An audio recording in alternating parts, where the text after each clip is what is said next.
নাসির তামিমার বিবাহ বন্ধনটা এমনই একটা প্যাচের মধ্যে পড়ে গেছে যেখানে আদালতও বিব্রত হন। নাসির তামিমার মামলা, আসামি ও বাদীপক্ষের পাল্টাপাল্টি আবেদন, অবশেষে আবারও গোলক ধাঁধায় আদালত। আইনি বিচ্ছেদের আগেই নতুন করে অন্যের স্ত্রীকে বিয়ে করার অভিযোগে ক্রিকেটার নাসির হোসেন ও তার স্ত্রী তামিমা সুলতানা তাম্মির বিরুদ্ধে করা মামলায় আত্মপক্ষ শুনানির দিনে আসামি ও বাদীপক্ষের আইনজীবীরা পাল্টাপাল্টি আবেদন করেছেন আদালতে। এতে শুনানিতে বিব্রত বোধ করেছেন বলে জানিয়েছেন আদালত। শুধু আদালতে বিব্রত হননি, নাসির তামিমা আদালতে এসে বিব্রত হয়েছেন ক্যামেরা দেখে। ক্যামেরায় কোনোভাবেই তারা মুখ দেখাতে নারাজ, কথা বলতে নারাজ। সাংবাদিকরা ছবি তুলতে একাট্টা হয়েছেন। সব মিলিয়ে নাসির এবং তার সহযোগীদের সঙ্গে বাক বিতণ্ডা চলে সাংবাদিকদের। ছবি নিতেও বারণ করছিলেন নাসির, কথা তো দূরের কথা। যাই হোক, ঢাকার additional chief metropolitan magistrate Wahiduzzaman সোমবার এই আদেশ দেন মামলাটি বদলি করার। এদিন নাসির হোসেন এবং তামিমা সুলতানার আত্মপক্ষ শুনানির দিন ঠিক ছিল। নাসির এবং তামিমা আদালতে হাজির হন।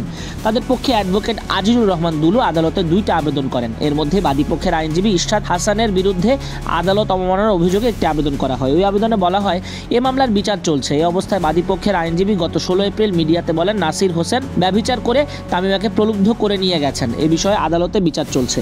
বিচার শেষে আদালত রায়ের মাধ্যমে নির্ধারণ করবেন নাসির তামিমাকে প্রলুব্ধ করে নিয়ে গেছেন কিনা এবং অন্য কোনো উপায় অবলম্বন করেছেন কিনা। একই সঙ্গে আসামিদের আত্মপক্ষ শুনানিতে উচ্চ আদালতের নির্দেশনা অনুযায়ী মামলার পুরো অভিযোগ না শুনিয়ে সারসংক্ষেপ পড়ে শোনানোর আবেদন করেন অ্যাডভোকেট আজিজুর রহমান দুলু। বাদীপক্ষের আইনজীবী ইশরাত হাসান আদালতে অভিযোগ করে বলেন, আসামিপক্ষের আইনজীবী আগে বাদীপক্ষে মামলা পরিচালনা করেছেন।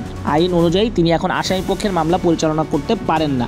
দুই পক্ষের শুনানি শেষে ঢাকার অ্যাডিশনাল চিফ মেট্রোপলিটন ম্যাজিস্ট্রেট বলেন, উভয় পক্ষেরই আবেদন দেওয়ার অধিকার আছে। এটা একটা ব্যস্ত কোর্ট। একটা মামলা শুনানি করতে যে ধৈর্য দরকার এত সময় এই আদালতে নেই। এতে অন্য মামলায় সমস্যা হয়। বিচারক ওয়াহিদুজ্জামান বলেন, সিএমএ মামলাটি একটা কোর্টে পাঠিয়ে দিবেন। এর আগে গত 16 এপ্রিল মামলার সাক্ষ্য গ্রহণ শেষ হয়েছে। এই মামলায় 10 জনের সাক্ষ্য নিয়েছে আদালত। মামলায় বলা হয়েছে 2011 সালে 26 ফেব্রুয়ারি তামিমা ও রাকিবের বিয়ে হয়।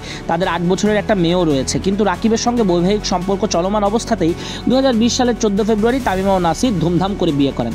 2021 সালের 14 ফেব্রুয়ারি তামিমা ও ক্রিকেটার নাসির হোসেনের বিয়ের ছবি ইন্টারনেটে ছড়িয়ে পড়লে তা রাকিবের নজরে আসে। এরপর 24 ফেব্রুয়ারি ঢাকার মুখ্য মহানগর হাকিম আদালতে রাকিব মামলা দায়ের করেন। ওই মামলা এখনও চলমান।